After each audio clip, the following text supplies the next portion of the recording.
Hi dear students, how are you? I hope you are well by the grace of Almighty Allah. I'm also well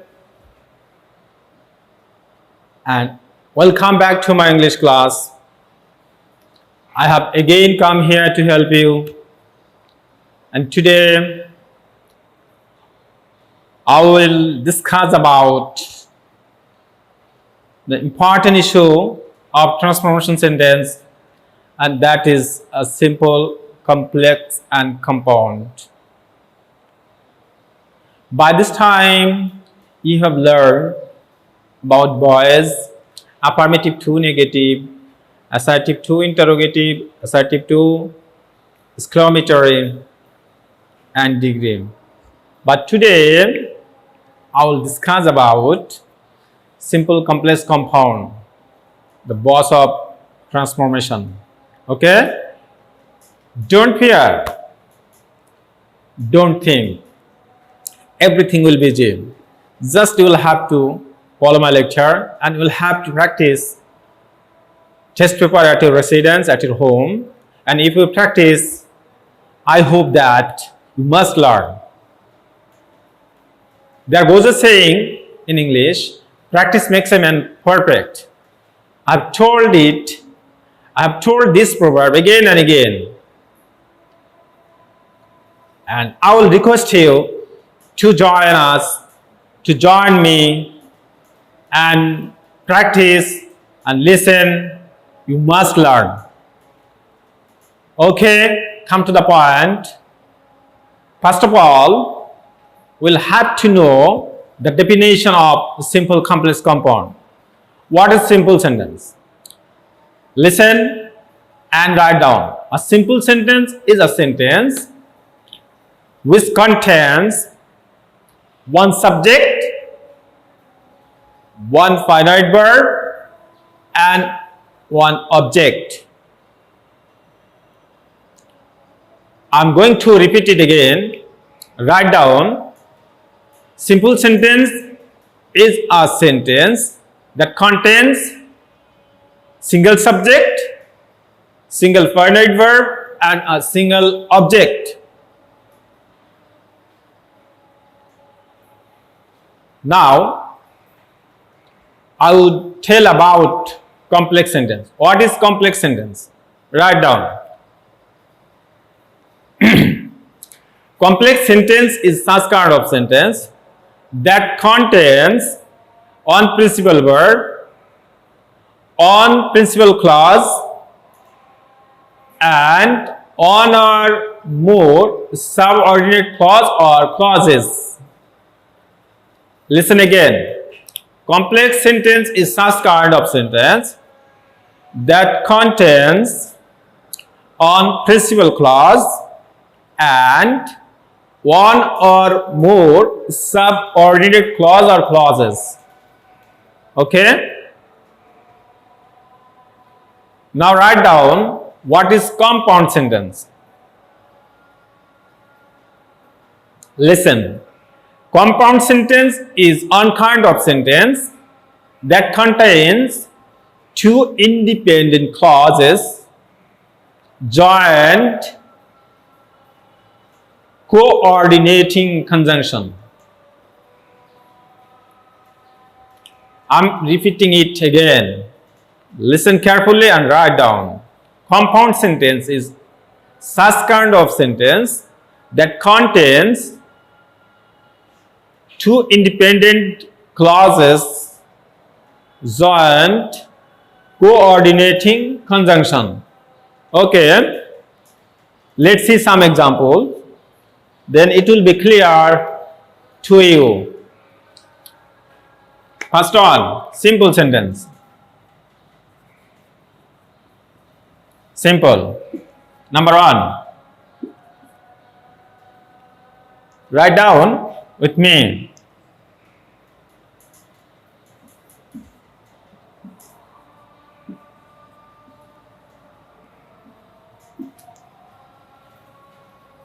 I go to school. Number two, complex sentence.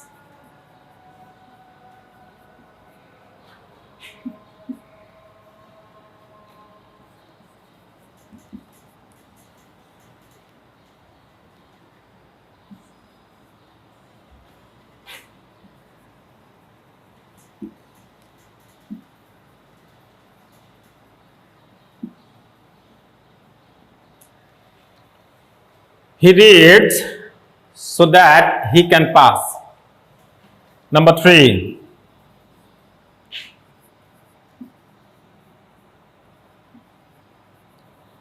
Compound sentence.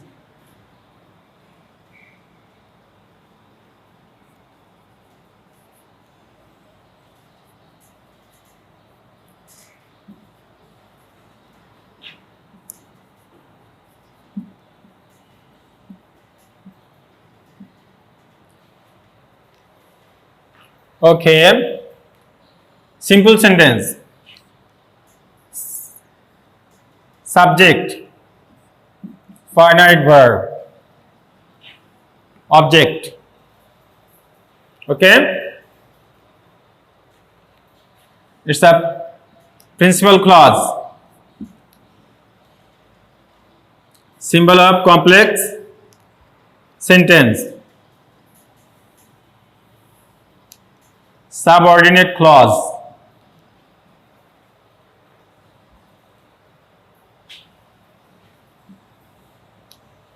Independent clause. They are four. Coordinating conjunction.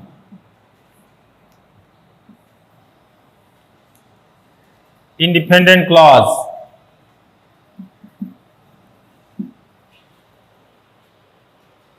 Just write down the examples. Then it will be easy for you to make out my lecture. Okay? I'm going to repeat it again. Listen to me. Simple sentence is such kind of sentence that contains on subject, on finite verb, and on object. Complex sentence, such kind of subject, such kind of sentence that contains on principal clause and on or more subordinate clause or clauses.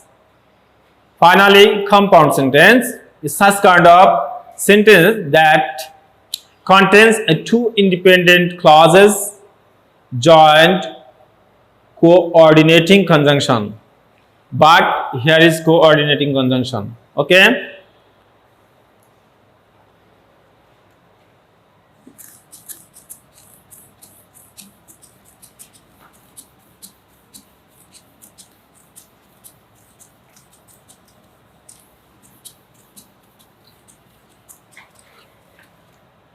আমাদের বেসিকটা জানা হলো। এখন আমাদের পরীক্ষায় তো আর আসলে simple sentence কাকে বলে, কমপ্লেক্স সেন্টেন্স কাকে বলে, কম্পাউন্ড সেন্টেন্স কাকে বলে এটা আসবে না, পরিবর্তন আসবে। একটা বাক্য দেওয়া থাকবে, সেটা হয় কমপ্লেক্স করতে বলবে, না হলে সিম্পল করতে বলবে, না হলে কম্পাউন্ড করতে বলবে। তো তারপরেও আমাদের এই বেসিকটা জানা থাকলে আমাদের নিয়ম বুঝতে সুবিধা হবে। এখন আমরা দুই একটি নিয়ম শিখব। খাতা নাও এবং আমার সাথে সাথে লিখতে থাকো। রুল 1, একটা এক্সাম্পল লিখি।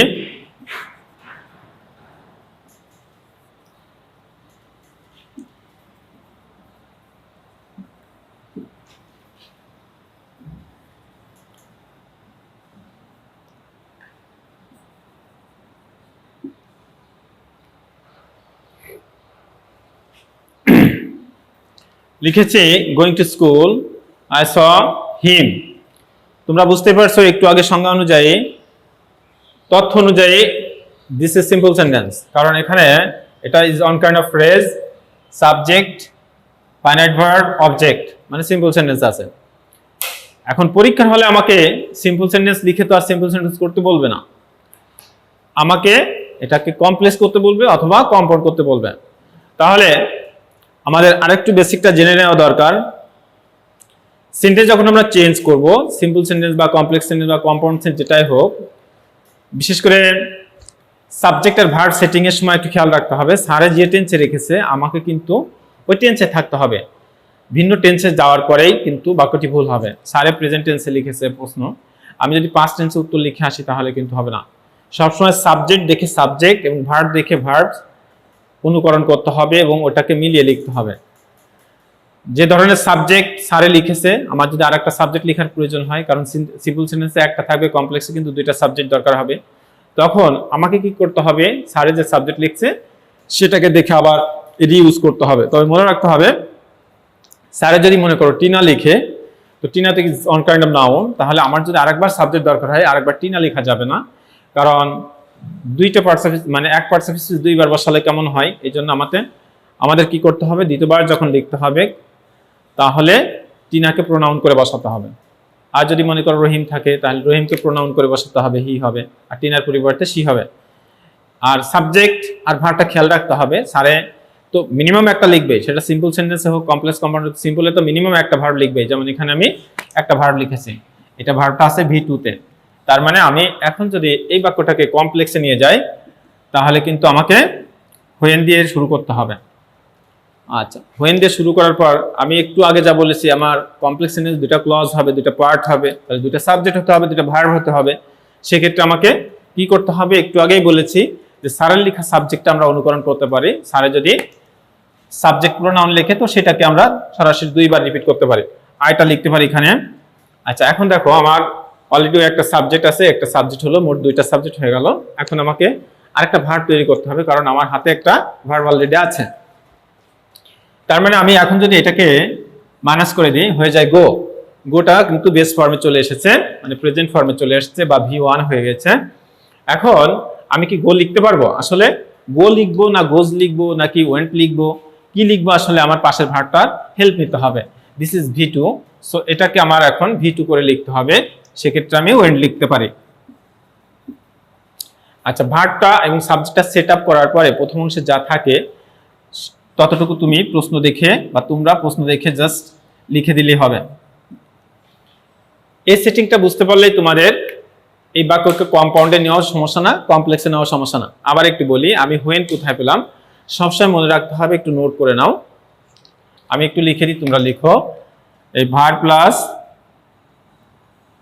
আইএনজি ইকুয়াল টু, এটা সিম্পল সেন্টেন্স, ঠিক আছে। হোয়েন, এটা complex sentence, equal to and, এটা কম্পাউন্ড সেন্টেন্স।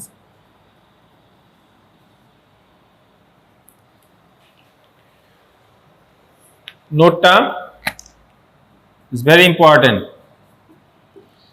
এই নোটটাই তোমাকে কিন্তু হেল্প করবে। এতটুকু মনে রাখলে চলবে, আর কোনো নোট দরকার নেই, জাস্ট আমাকে একটু খেয়াল করলেই হয়। আবারও বলেছি ভার্ব প্লাস আইএনজি, দেখো ভার্ব প্লাস আইএনজি আছে, তো আমি কমপ্লেক্সে যাব, এখানে লিখছি হোয়েন, তো আমি এখানে লিখেছি হোয়েন। তারপর আমার সূত্র ধরে ওই যে একটু আগে যে ব্যাখ্যা দিয়েছি ওটা মনে রাখতে হবে, দুটা সাবজেক্ট দরকার। তো দুইটা সাবজেক্ট, একটা সাবজেক্ট তো আমার হাতে আছেই, আর একটা সাবজেক্ট, ওটাকে লিখে দিলে দুইটা হয়ে যাবে। আর যদি নাউন থাকতো নাউনটা আগে আসতো, প্রোনাউনটা পরে বসবে। সবসময় মনে রাখতে হবে প্রোনাউনটা কিন্তু আগে বসানো যাবে না, কারণ যার পাওয়ার বেশি সে আগে থাকে। নাউন পার্টস অফ স্পিচ অনুযায়ী আমরা যদি হিসাব করি নাউন আগে, প্রোনাউন কিন্তু 2 নম্বরে, সেক্ষেত্রে নাউনটা আগে আসবে। তাহলে আবারও বলছি, হোয়েন লিখেছি, সাবজেক্ট লিখেছি, সাবজেক্ট কোথায় পেয়েছি, স্যারে যেটা লিখেছে সেটাকে সরাসরি লিখেছি। তারপর ওয়েন কেন হলো, গোয়িং কেন হলো না, আসলে গোয়িংটা সিম্পল সেন্টেন্সে ছিল।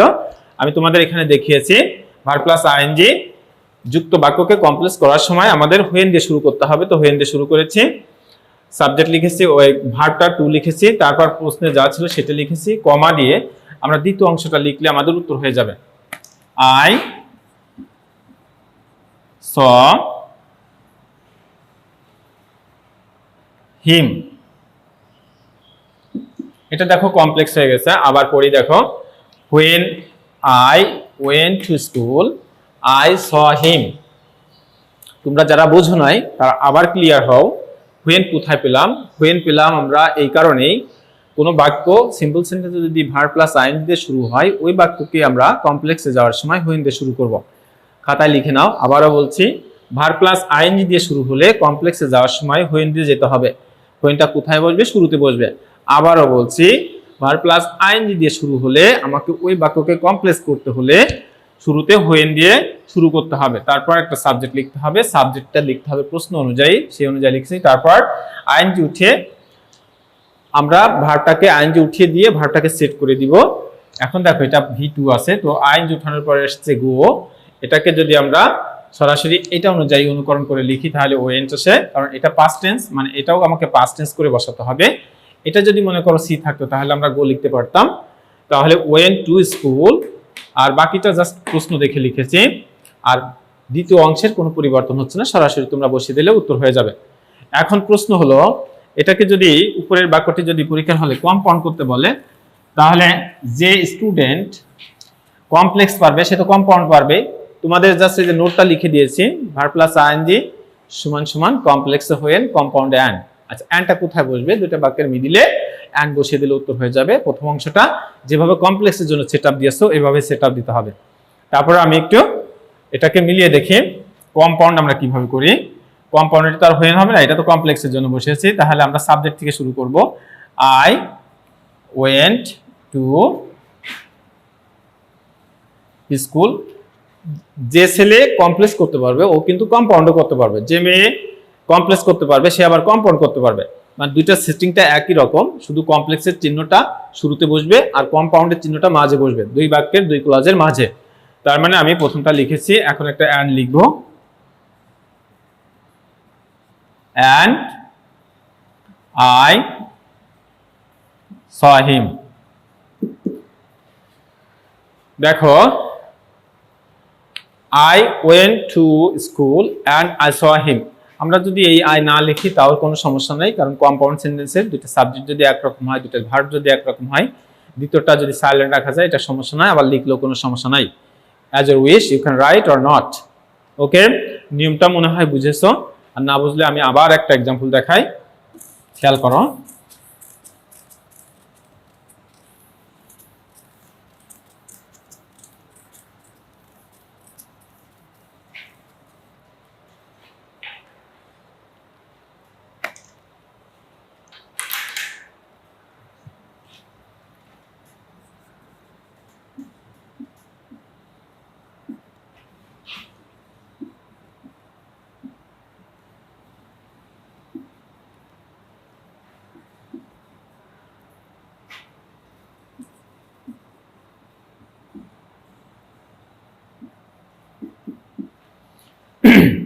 দেখো, ওই সূত্রের আমি আরেকটা এক্সাম্পল লিখেছি। আমি এখন লিখেছি এটা কম্পাউন্ডের।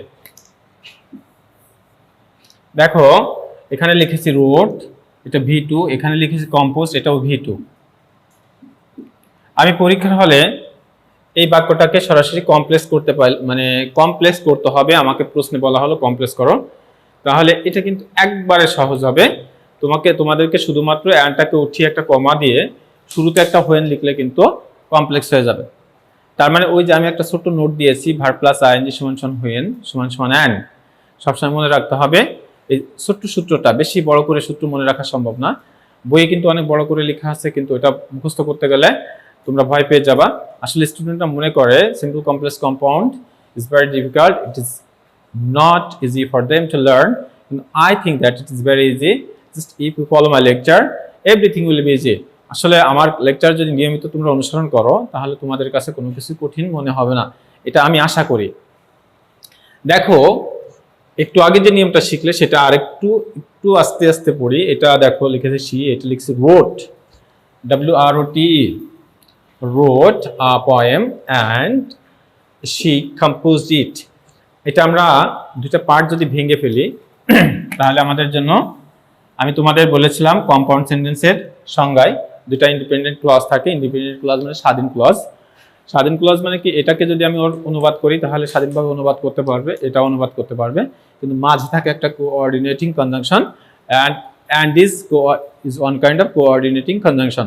তো এই যে এই ধরনের বাক্যকে যদি আমরা পূর্বে বা আজকের পরে থেকে কোনো পরীক্ষার হলে যতবারই দেখি না কেন ততবার কিন্তু আজকের পরে কিন্তু এই নিয়মটা তোমাদের ভুলে যাওয়ার কোনো কথা না, ভুল হবে না আশা করি।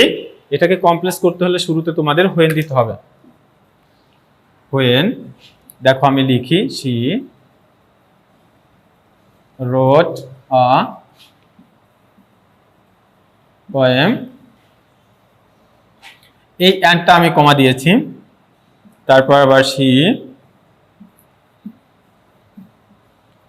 composed it। হ্যাঁ, এটা দেখো আমাদের এটা ছিল কম্পাউন্ডে, এটা হলো কমপ্লেক্সে। এখন আমরা সিম্পলটা শুনে নিই।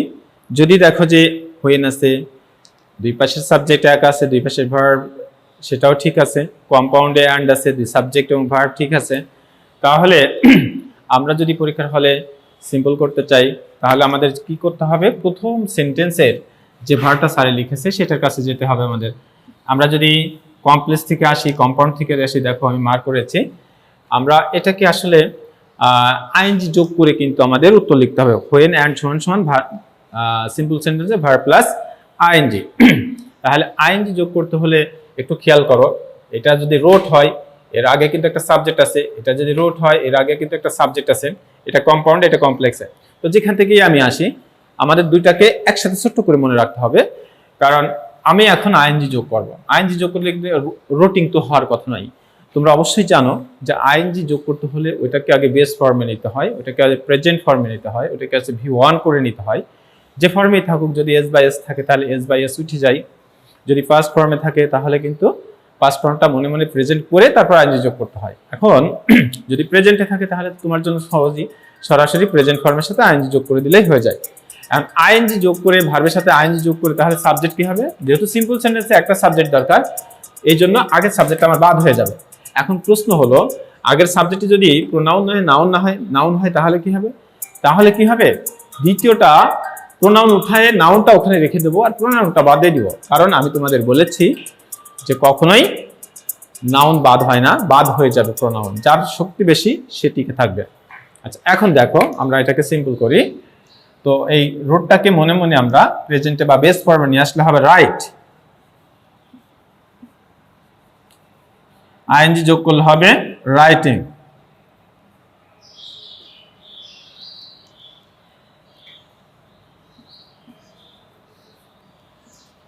রাইটিং পোয়েম, একটা কমা দাও, she composed it, এটা হলো উত্তর। এটা আমরা সিম্পল করেছি, এটা আমাদের কম্পাউন্ড ছিল, এটা কমপ্লেক্স করেছি, এটা সিম্পল করেছি। আমার এক্সাম্পল একটা নিয়মে দুইটা দেখালাম, একটা নিয়ম শিখালাম, আর তোমাদের মৌলিক জিনিস যেটা শিখালাম সেটা একটু তোমাদের ভালো একবারে মনে রাখার চেষ্টা করতে হবে। মনে রাখলে ইনশাল্লাহ পরে আমি আবার ক্লাস নিব ইনশাল্লাহ।